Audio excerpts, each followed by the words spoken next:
আপনি কোনো ব্রাহ্মণকে দেবেন আগে, তারপরে দান দেবেন, তবে দানটা আপনার সম্পূর্ণ হবে। যে সেবায় বৈষ্ণব নেই সে সেবা পূর্ণ নয়। অতএব কোনো সেবা দিলে একজন বৈষ্ণবকে আপনি সেবা দিলেন, তবে আপনি সম্পূর্ণ হবে। আর যে ভোজনে ব্রাহ্মণ নেই সে ভোজন আপনার অসম্পূর্ণ। তাহলে বুঝে গেল, যে ভোজনে ব্রাহ্মণকে ভোজন দেওয়া নেই সে ভোজন অসম্পূর্ণ, যে দানে ব্রাহ্মণকে দান নেই সে দান অসম্পূর্ণ, যে সেবায় বৈষ্ণবকে সেবা নেই সে সেবা অসম্পূর্ণ।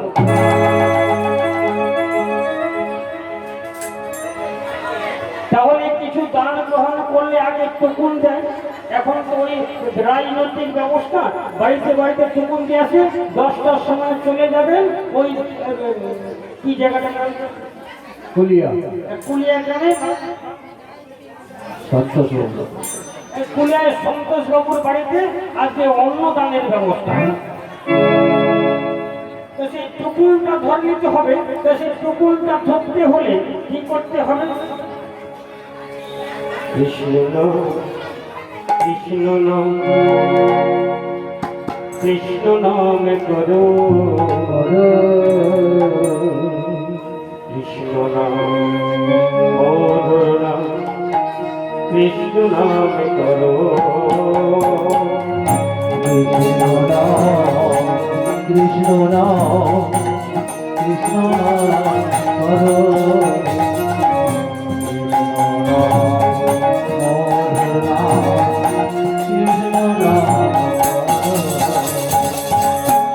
ভক্তমন্ডলী ভক্তিমতী মায়েরা কৃষ্ণ গুণগান গাইতে গাইতে হাতের তালি দিতে বলেছে। কেউ চঞ্চল হবেন না, আগেই বলে গেছি হরিবাসর শুনেছিলাম বৃন্দাবন শুনেছে, কেউ চঞ্চল হবেন না।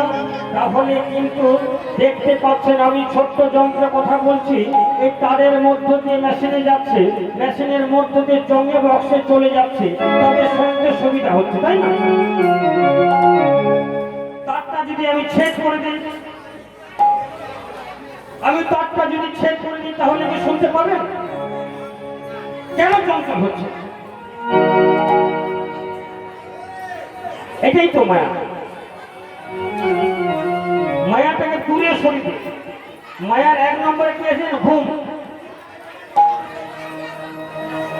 ঘুমকে বলতে হবে এখন 2 দিন চলে যা, আমার বাড়িতে হরিবাসর হচ্ছে, একবারে অধিবাস থেকে কুঞ্জবিলাস পর্যন্ত তুই সরে যা।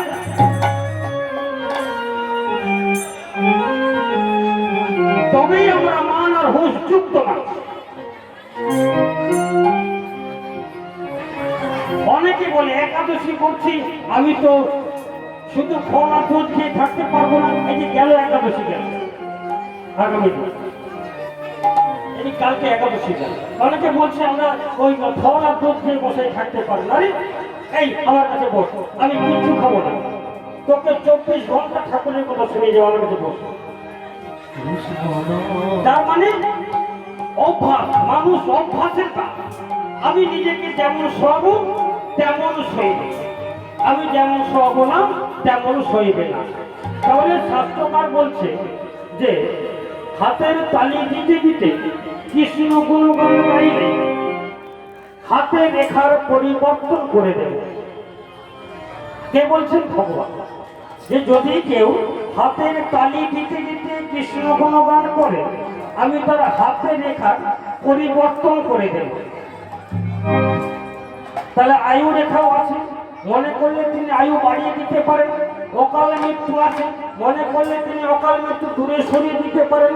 আমার ভজন মার্গে যাওয়ার ইচ্ছে হাতে নেই, কেন? বৃহস্পতি ক্রস চিহ্ন, তিনি বলছেন ওকে আমি যুক্ত করে দেবো যেন কি ভজন পথে আসতে পারি। তাই হাতের তালি দিতে দিতে কৃষ্ণ গুণগান করুন। এতগুলো অফার দিয়েছেন দয়াল দিনের বন্ধু কবিতের বাবল বিপদ ভঞ্জন মধুসূদন। কৃষ্ণ নাম কৃষ্ণ নাম কৃষ্ণ নামে করো, কৃষ্ণ নাম মধুর নাম কৃষ্ণ নামে করো।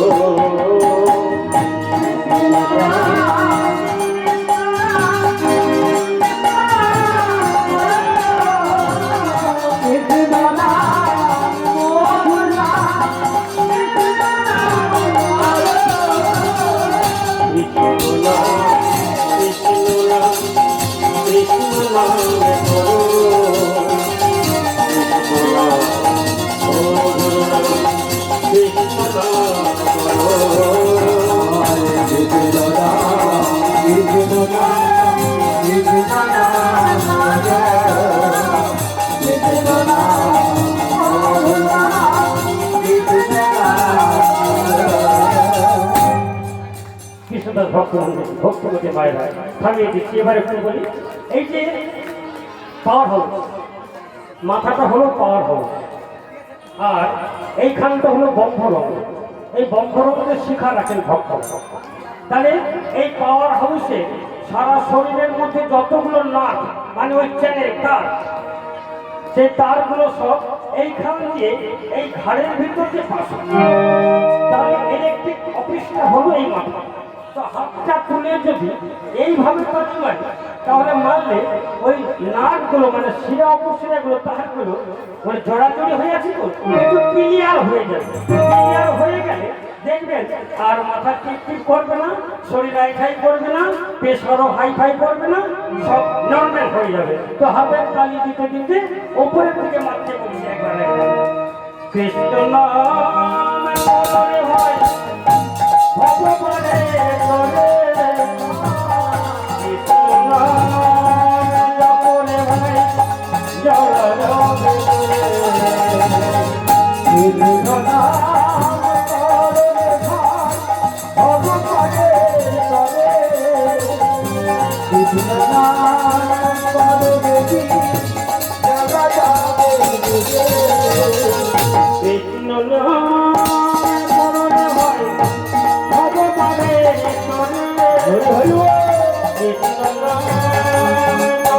হয় জল রবে,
ধরে নিতে বললাম ভক্তকুণ্ডলী ভক্তিমতী মায়েরা চৈতন্য চরিতামৃত কবিরাজ ঠাকুর কলম দিয়ে দিলেন। 1 লক্ষ বার দুর্গা নাম জপ করে যতটা পূর্ণ সঞ্চয় করা যায়। আপনারা মায়েরা আছে না, বয়স্ক মহিলা ঠাকুমা দিদি মায়েরা, ঘরে থেকে বেরিয়ে গেলে বলে দুর্গা দুর্গা দুর্গা। কেন না, দুর্গা নাম জপ করলে দুর্গতি থেকে মুক্তি পাওয়া যায়। তো কবিরাজ গোস্বামী সদর্শনের পণ্ডিত তিনি কলম দিলেন, 1 লক্ষ বার দুর্গা নাম জপ করে যতটা পূর্ণ সঞ্চয় করা যায়, একবার শিবনাম জপ করে ততটা পূর্ণ সঞ্চয় করা যায়।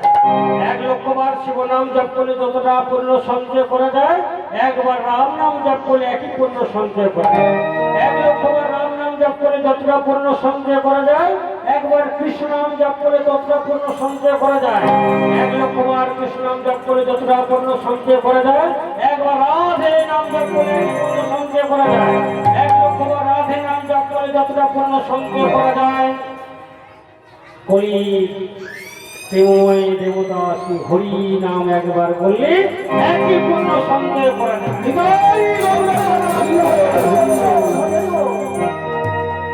সমবেত কৃষ্ণ ভক্ত মন্ডল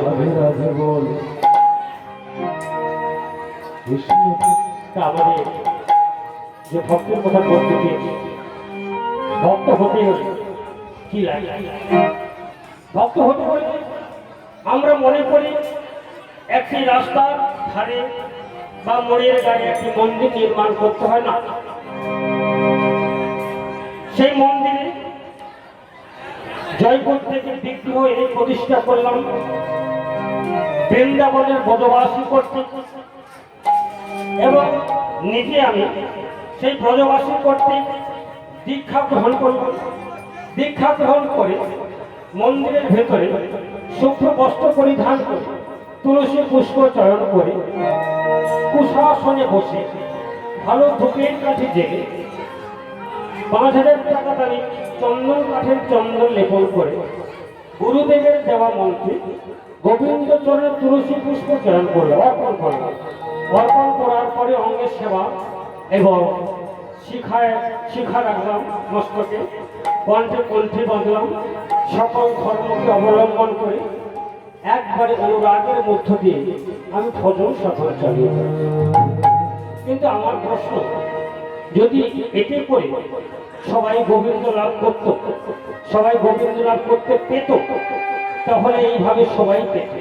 যারা প্রকৃত অনুরাগের মধ্য দিয়ে ভজন সাধন করে, অনুরাগ আর রাগ মার্গ, তাদের দুটো পথে ভজন করে। একটা হলো রাগ মার্গ, আরেকটা হলো মর্কট বৈরাগ্য মত। তা মর্কট বৈরাগ্য মতে কি না, মর্কট বইতে বাঁদরকে ধরে। তা বাঁদর যেমন বাচ্চাকে ধরে না, বাচ্চা তার মা বাঁদরকে ধরে রাখে। ভগবান বলছে যারা মর্কট বৈরাগ্য মতে আমার সেবা করে, আমি তাকে ধরি না, তারা আমায় ধরে। এক নম্বর ভজন হলো রাগ মার্গে ভজন। রাগ শব্দের অর্থ অনুরাগ, মার্গ শব্দ অর্থ মার্জার। মার্জার শব্দ অর্থ কোনো শাস্ত্রে পাবেন না, প্রকৃতিগত অভিধান গ্রন্থে পাবেন। মার্জার শব্দের অর্থ বিরাট। ভগবান বলছে দেখ, বিড়াল বাচ্চা প্রসব করে, সেই বাচ্চা যতদিন না নিজেকে রক্ষা করতে শেখে, ততদিন তার মা তাকে মুখে করে নিয়ে এখানে ওখানে লুকিয়ে লুকিয়ে। তত আমাকে যে রাগমার্গে ভজন করে, আমি সেই ভক্তকে সদা সর্বদাই নিজে আগলে আগলে। তাহলে এখানে ভজন করছে, করুক, যে যেভাবেই করুক, কিন্তু অনুরাগটা কোথায়? অনুরাগ যার মধ্যে নেই, গোবিন্দ তার মনের খবর নেই। তো অনুরাগটা কি? এই ভক্ত আজ শিখিয়ে দিয়ে গেল জগতে বিচিত্র বিশ্ব ব্রহ্মাণ্ডের অগণিত ভক্তবৃন্দকে যে গোবিন্দ লাভ করার জন্য মন্দির প্রয়োজন হয় না, গোবিন্দকে লাভ করার জন্য সদ্গুরু দরকার হয় না, গোবিন্দকে লাভ করার জন্য গলা ভর্তি মালা করতে হয় না, গোবিন্দকে লাভ করার জন্য শিখা করতে হয় না, গোবিন্দকে পাওয়ার জন্য সেবা করতে হয় না, গোবিন্দকে পাওয়ার জন্য ভালো ধূপের কাঠি প্রয়োজন হয় না, গোবিন্দকে পাওয়ার জন্য ভালো চন্দন কাঠের প্রয়োজন হয় না, গোবিন্দকে পাওয়ার জন্য সূর্য বস্ত্রের প্রয়োজন হয় না, গোবিন্দকে পাওয়ার জন্য হরি নামের প্রয়োজন হয় না, গোবিন্দকে পাওয়ার জন্য শুধু চোখের জলই যথেষ্ট। ষষ্ঠ দল বলছে তুলসী দল মাত্র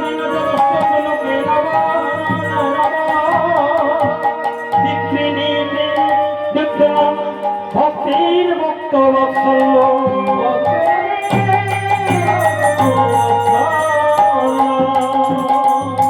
ভগবান নিজ মুখে বলেছেন আমাকে পাওয়ার জন্য এত কিছুর প্রয়োজন নেই, যাকে দিয়ে বিগ্রহ প্রতিষ্ঠা করা নেই, সে তো মন্ত্র দেখে, মানে বই দেখে, সে তো বইয়ে মন্ত্র লেখা ছিল রাধা গোবিন্দের প্রতিষ্ঠার মন্ত্র। ভালো করে শুনুন, 7 5 12 হয়, না শুনলে 13 হয়ে যাবে।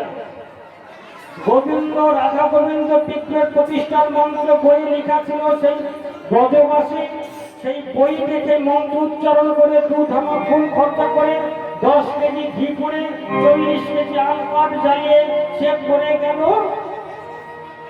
রাধা গোবিন্দ প্রতিষ্ঠা। কিন্তু আমি যদি প্রশ্ন করি, রাধা গোবিন্দ বিগ্রহ প্রতিষ্ঠার মন্ত্র বইয়ে লেখা ছিল, দেখে করে গেল, যে ভক্ত প্রতিষ্ঠা করে গেল তার প্রতিষ্ঠার মন্ত্র কোথায় লেখা ছিল? যিনি প্রতিষ্ঠা করে গেছেন তার প্রতিষ্ঠা হয়েছে কি? আগে ওটা জানতে হবে। এখানে সদা সত্য কথা এটাই হলো, গোবিন্দ বিগ্রহ প্রতিষ্ঠা করে পাওয়া যায় না, ভক্তের নিষ্ঠার উপরে গোবিন্দ প্রতিষ্ঠা হয়। কথাগুলো ভিড় দিয়ে রাখুন, হারিয়ে ফেলবেন না, হারিয়ে ফেললে আপনাদের ক্ষতি হবে। তাহলে গোবিন্দকে পাওয়ার জন্য এত কিছু নিষ্ঠার প্রয়োজন নেই, চোখের জল যথেষ্ট। ভক্ত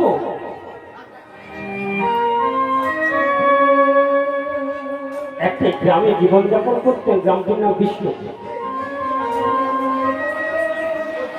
সে বিষ্ণুপুরে নবদম্পতি একটি সন্তান জন্মদিন। গ্রন্থে তার বাবা মায়ের কথা লিখেন, বলতে গেলে অনেক বিষয়। তবে বাবা মা নিশ্চিত ভালো করে তাদের কথা গ্রন্থ লিখেন। ছেলেটার নাম গোপী কিষাণ। তো গোপী কিষাণ সেই গ্রামে জীবনযাপন করতেন, কিন্তু বয়সটা 9 বছর মতো তখনই একই দিনে একই ক্ষণে তার বাবা মা ইহলোক ত্যাগ করে পরলোকে গমন করলেন। তা পাড়া প্রতিবেশীর সুযোগ খুঁজে তো বলছে, তোর তো এখানে কিছু নেই, তোর বাবা মা জীবিত থাকাকালীন যা ছিল সব আমাদের বিতরণ করে দিয়েছে, তো তোর এখানে কিছু নেই। তাহলে গোপী কিষাণের পরনে একটি ছিদ্র লুঙ্গি আর একটা ধূসর গামছা। তা প্রত্যহ যখন এখানে ওখানে দাঁড়িয়ে দাঁড়িয়ে মাধুপুরি করে মানে মেঘে পেকে খেয়ে কিছুদিন জীবনযাত্রা অতিবাহিত করলেন, কিন্তু শেষমেশ যখন গোপী কিষাণকে দেখে গৃহবাসী দরজা বন্ধ করে দিল, তখন সে জঠর জ্বর নিবারণের জন্য চিন্তাধারা করলে অদূরে একটা বাজার আছে, বড় বাজার। সেই বড় বাজারে উঠে বাজারে উঠে সকাল থেকে রাত্রি পর্যন্ত অগণিত লোকের সমাগম। কারো ফেলে দেওয়া ফল দোকানে ফলে খারাপ অংশ ফেলে ভালো অংশ খায়, কারো খাই পরামর্শনে আধখানা রুটি, কারো আধখানা চা, এইভাবে খেয়ে খেয়ে জীবিকা চায়। রাত্রি অধিক হয়ে দোকানের কোনো কারণে সেরে গায়ে রাত্রি যাপন করে। তাহলে পরনে শুধু একটা লুঙ্গি আর একটা গামছা, আর কিছু নেই। এইভাবে চলতে চলতে চলতে চলতে নিজে রাত্রিতে ঘুমায়। কেন? আমি যদি রাত্রে ঘুমিয়ে যাই, না জানি কোন হিংস্র যন্ত্রের পাল্লায় পড়ব, সেই জন্য রাত্রে ঘুমায় না, ভয় পেয়ে অশ্ববাড়ি বিগলিত করে আর প্রাণ গোবিন্দের চরণে নিবেদন করে, হে গোবিন্দ, দিনের বেলা প্রতিটি পাবন বিপদ খন্ড মধুসূদন, তুমি তো সব জানো। কোটি কোটি যুগ ধরে আমি কি এমন অপরাধ করেছিলাম যে আমার এই দারিদ্রতার মধ্য দিয়ে জীবনযাত্রা অতিবাহিত হচ্ছে। এখানে বিচিত্র বিশ্ব ব্রহ্মাণ্ডে কত সন্তান আছে আমার মতো, তারা কত সুখ স্বচ্ছন্দের মধ্য দিয়ে পিতা মাতার আদর পেয়ে, ভালোবাসা পেয়ে, ভালো খাওয়া পেয়ে তারা এই জগতে বড় হচ্ছে। তারা আমার মতো কাঠিকে আর কেউ ছিল না। তা গোবিন্দ, যাই হোক, আমি পূর্বে যেমন কর্ম করেছিলাম আমি ঠিক তেমন শাস্তি পাচ্ছি, তাতে আপনার চরণে আমার কোনো আবেদন নেই, কিন্তু আপনার চরণে আমার এটাই আবেদন, এটাই নিবেদন, যদি আমি কোনো সাধুর সান্নিধ্য পেতাম তাহলে আমি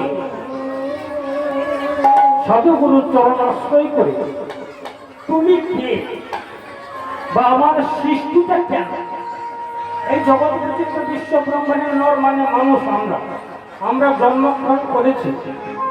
আমি অফিসার, আমি শিক্ষক, আমি একজন বৈজ্ঞানিক, আমি একজন যাত্রার নায়ক, আমি একজন নায়িকা, আমি একজন শিক্ষিকা, আমি একজন অর্থশালী, আমি একজন রাজনৈতিকবিদ, আমি একজন ভালো বৈষ্ণব, আমি একজন ভালো ব্রাহ্মণ, আমি একজন ভালো সঙ্গীতকার, কিন্তু আমি কে জানতে পারলাম না। নিজেকে প্রশ্ন করুন, আমি কে,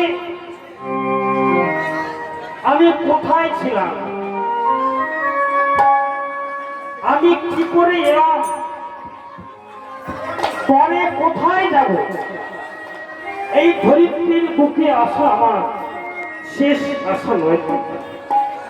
নিজেকে প্রশ্ন করব, নিজেকে প্রশ্ন করলেই তখনই আসবে অনুভূতি, অনুভূতি এলেই হবে ভাব, ভাব এলেই হবে বিশ্বাস, বিশ্বাস এলেই হবে ভক্তি, ভক্তি এলেই হবে কৃষ্ণ প্রেম, কৃষ্ণ প্রেম এলেই হবে কৃষ্ণ প্রেম রস, কৃষ্ণ প্রেম রস এলেই হবে অনুরাগ, অনুরাগ এলেই হবে ভজন, আর এই ভজন করতে করতে করতে করতে যদি কোনোদিন আবেগ প্রবণতার মধ্য দিয়ে চোখের জল এক ফোঁটা ঝরে যায়, সেই ঝরা চোখের জল একটি তুলসী পত্রে ধরে নম কৃষ্ণ নম বলে শ্রী গোবিন্দের চরণে অর্পণ করতে পারেন, তাহলে শ্রী গোবিন্দের পার্সোনাল ডায়েরিতে আপনার নামটা নথিভুক্ত হয়ে যাবে। ব্যাংকে টাকা ফিস লাগলে 10 বছর পরে যেমন ডবল হয়ে আসে, আপনি যেন সুখ ভোগ করেন, আনন্দ উপভোগ করেন। তবে ভগবান বলছেন একদিনও যদি তোর জীবনে একটা অন্তর তুলসী দল চোখের জলে ভেসে আমার চরণে অর্পণ করতে পারিস, দেখবি শুধু আসলে তোকে এমন দেব তুই নিয়েও শেষ করতে পারবি। আর কি হবে না, সেদিন আর হা গোবিন্দ বলে তোকে চিৎকার করতে হবে না, আমি এমনিতেই তোর মনের ঘরে রাঙাচরণ দোলাতে দেব।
কিন্তু ভগবান বলেছেন ভক্ত আমার মাতা পিতা, ভক্ত আমার গুরু, ভক্তরাই রেখেছেন নাম আমার বাঞ্ছা কল্পতরু।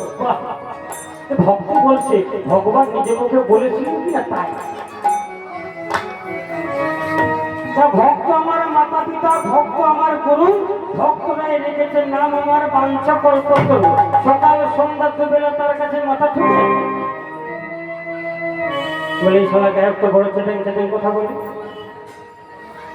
আমি বলছি ভক্ত আমার মাতা পিতা, ভক্ত আমার গুরু, তা ভক্তরা রেখেছেন নাম আমার বাঞ্ছা কল্পতরু।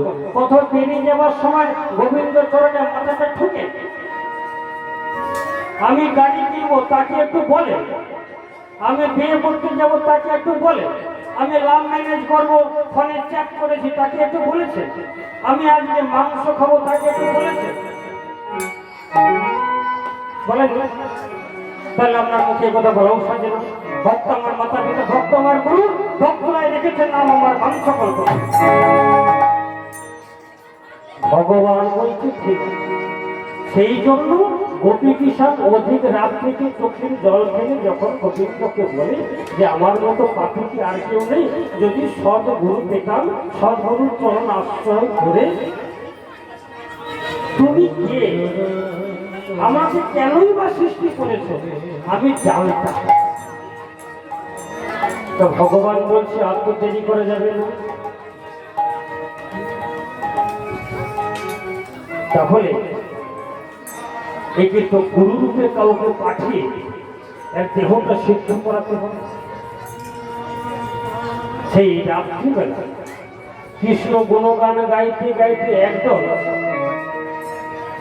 হরিনামের ওই কার্তিক মাসে যেমন ভবনে করেন না ঘরে, কৃষ্ণ গুণগান গাইতে গাইতে ভবনে করছে হরে কৃষ্ণ হরে কৃষ্ণ কৃষ্ণ কৃষ্ণ হরে হরে হরে রাম হরে রাম রাম রাম হরে হরে হরে কৃষ্ণ মায়েরা হরে কৃষ্ণ কৃষ্ণ কৃষ্ণ হরে হরে রাম হরে রাম রাম হরে হরে হরে কৃষ্ণ হরে কৃষ্ণ কৃষ্ণ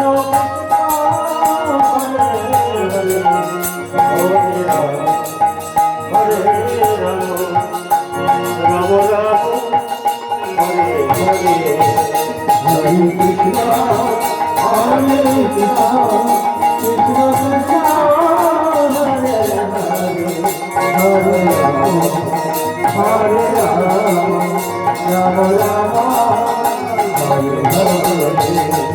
হরে কৃষ্ণ হরে কৃষ্ণ কৃষ্ণ কৃষ্ণ হরে হরে হরে রাম হরে রাম রাম রাম হরে হরে হরে কৃষ্ণ কৃষ্ণ কৃষ্ণ হরে হরে হরে রাম হরে রাম রাম রাম হরে হরে হরে কৃষ্ণ হরে কৃষ্ণ কৃষ্ণ কৃষ্ণ হরে হরে হরে রাম হরে রাম রাম রাম হরে হরে হরে কৃষ্ণ হরে কৃষ্ণ কৃষ্ণ কৃষ্ণ হরে হরে রাম রাম রাম হরে হরে হরে কৃষ্ণ হরে কৃষ্ণ কৃষ্ণ কৃষ্ণ হরে রাম হরে রাম রাম রাম হরে হরে হরে কৃষ্ণ হরে কৃষ্ণ কৃষ্ণ কৃষ্ণ হরে হরে হরে রাম রাম হরে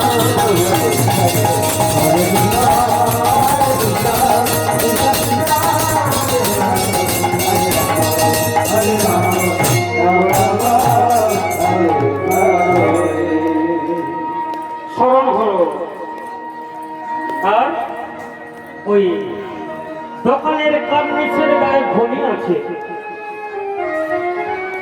এ গোপী কিষাণ। সে গোপী কিষাণ তার কর্ণকুহরে প্রবেশ করল কৃষ্ণনাম, সদা সর্বদাই সেটা জপ করতে। সে জপ করতে করতে পরের দিন সকাল হয়ে গেল, ঘড়িতে দেখলো যে 9টার সময় বাজার দিয়ে একটা লরি পাস হচ্ছে। দেখবেন বাজার থাকলে বাম্পার থাকবে রাস্তার উপর, তো লরিটা যখন বাম্পার দিয়ে পাস হলো গাড়িটা একটু নেচে উঠল। সেই গাড়িটাতে ছিল গুড়ের টিন ভর্তি লরি। সে গুড়ের টিন ভর্তি লরি যখন বাম্পার দিয়ে পাস হলো, বাম্পারটা গাড়িতে একটু নেচে উঠল। সেই টিনের উপরে দেখবেন গুড়ের টিনের উপরে একটা রসালো গাছ ভেসেছে।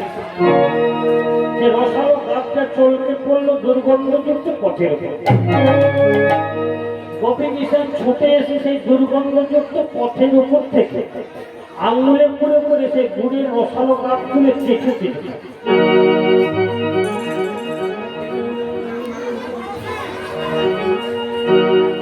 এইভাবে চলতে থাকে।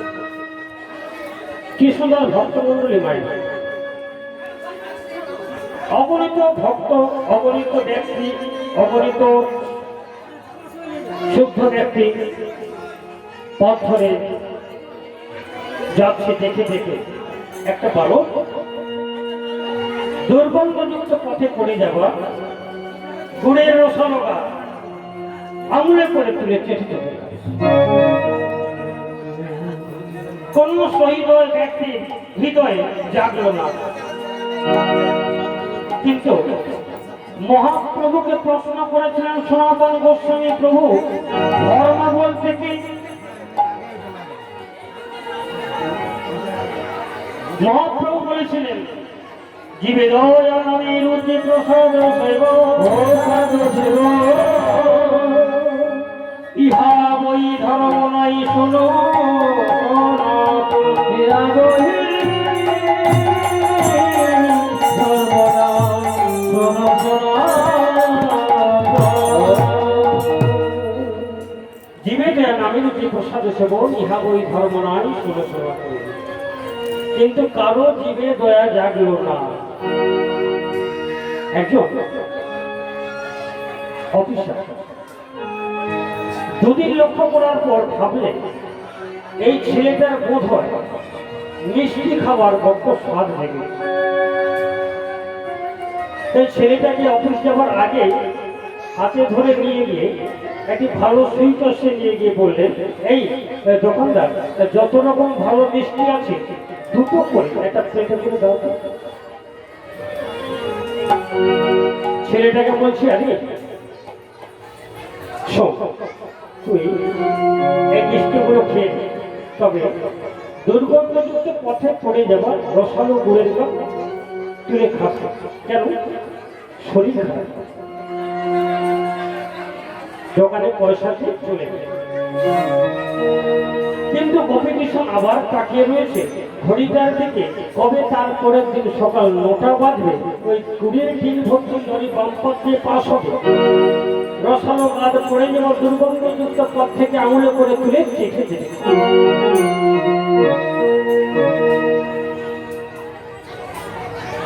পরের দিন আবার ভাবছি, হাতটা এসে ধরে ধরে সেই শশী বলতে,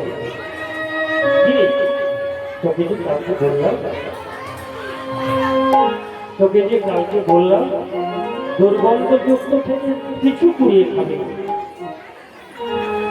তাও খাচ্ছিস? হ্যাঁ রে, তোর বাড়ি অদূরে বেশি, তোর বাবা মা কি করবে? বাবা মা আমার কেউ নেই, তুই তাহলে কি করিস? আমি বাজারে রাত্রিতে কোথা থাকি? এই দোকানের কালের গায়ে আমি করণে এই আমার লোক